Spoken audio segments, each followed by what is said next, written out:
স্বামীর পায়ের নিচে কি স্ত্রীর বেহেশত? না ভাই, বেহেশত স্বামীর পায়ের নিচে কোথা থেকে আসবে? স্বামীর পায়ের নিচে স্ত্রীর বেহেশত না।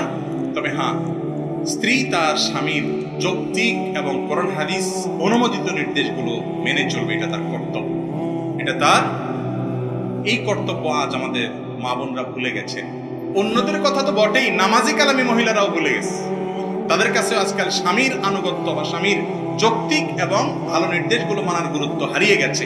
অথচ এটা ইসলামে আবশ্যক করা হয়েছে। আল্লাহ রাব্বুল আলামিন একজনকে দায়িত্বশীল করেছেন, আরেকজন প্রতি দয়া পরবশ যেন থাকে, দায়িত্বশীল থাকে, সে নির্দেশও দিয়েছে।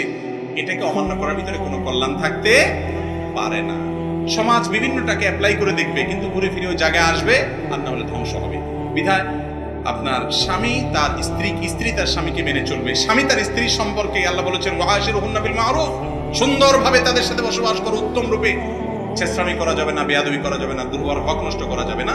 কিন্তু এর মানে এই না যে স্বামীর স্ত্রীর জান্নাত স্বামীর ঠ্যাঙের নিচে, এই বেচারা না দিলে হবে না, এরকম কোনো কথা